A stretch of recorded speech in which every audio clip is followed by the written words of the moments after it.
What is going on there, guys? It is Rocker XX Card here, bringing you Universe Mode Hell in a Cell. We're gonna have Jeff Hardy versus Wade Barrett for the Hardcore Championship, and just for safety reasons, well, not really safety reasons, I'm not gonna make it a Hell in a Cell. Just gonna make it an Extreme Rules kind of match.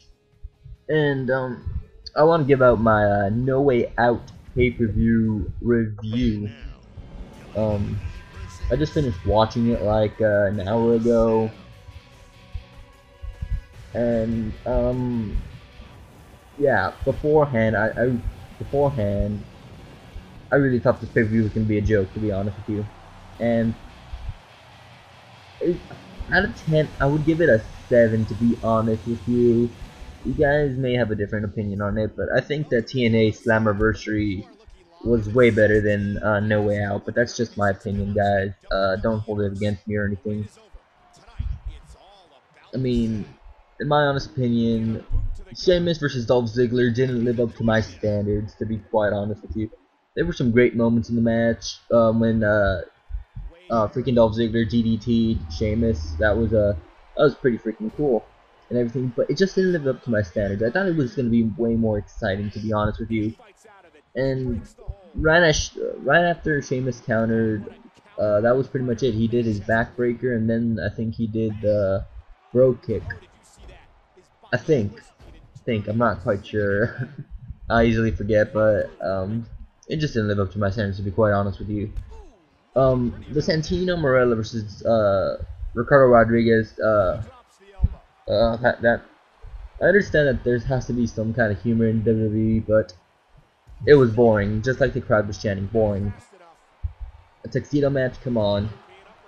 In my honest opinion, Santino Marella could be a great wrestler and still be a funny type of guy, just like DX were great the group were great wrestlers, but still had humor in them. But Santino Marella, they don't let him show his true self, to be quite honest with you. But yeah, boring. Then we go to Christian versus Cody Rhodes for the Intercontinental Championship, and that was my second favorite match, to be honest with you. It was a great match. The ending was brilliant. How Christian dodged I forgot what those kicks are called, but the springboard kicks. And then the spear that left me in amazement. The whole match was pretty back and forth, and I love that. I like back and forth action.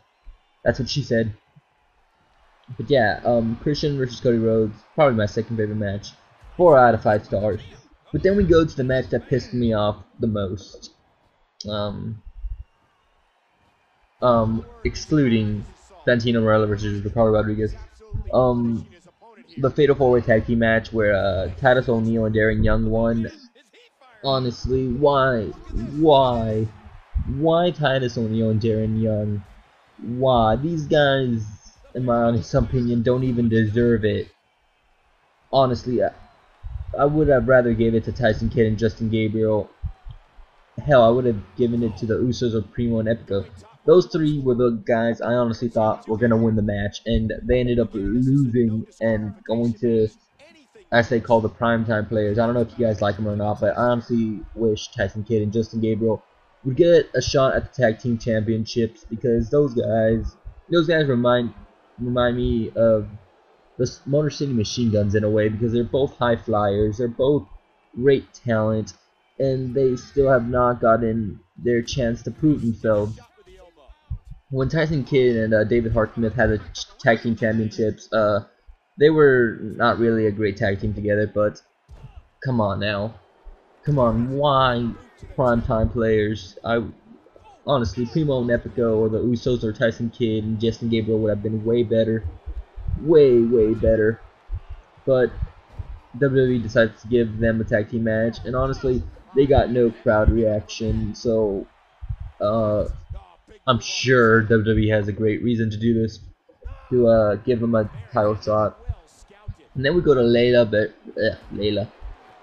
versus Beth Phoenix for the Divas Championship. I wish, first of all, an honest opinion, I wish they would have kept the Women's Championship instead of keeping the Divas Championship.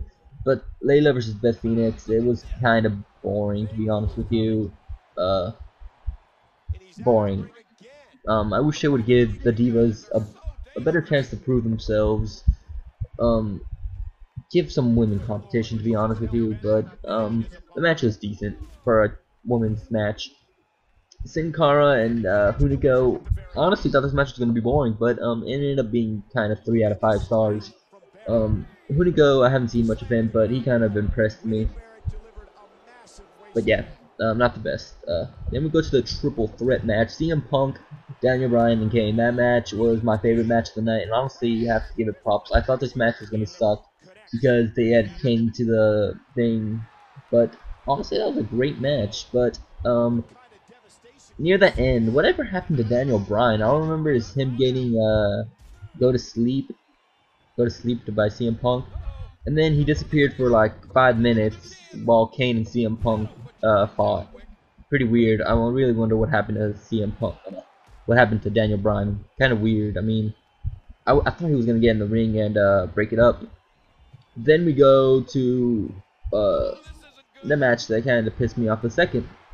Ryback versus 2 local jobbers. I forgot their names, but honestly, what was the point of that?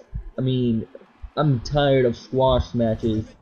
Give Ryback some competition, please, before I get bored of him. And then John Cena versus Big Show. It ended up being a pretty good match. I'll give it 3.5 stars out of 5. I thought that was gonna bore the hell out of me. It kind of did in the start, but near the end, it was pretty cool, especially when Brodus Clay and other superstars came out to not let Show get out of the ring. And best of all, freaking John Laurinaitis got fired. But what's gonna happen? I haven't watched Raw right now. I'm gonna watch it later on. But that was my No Way Out quick review. What do you guys think? Did you guys enjoy the pay-per-view? It was a mediocre pay-per-view, but I still like TNA's Slammiversary better. Leave your comments down below. Leave a like if you want. Subscribe if you haven't. And yeah, Rocker X out, guys. And Wade Barrett ended up beating Jeff Hardy. What's going to happen next?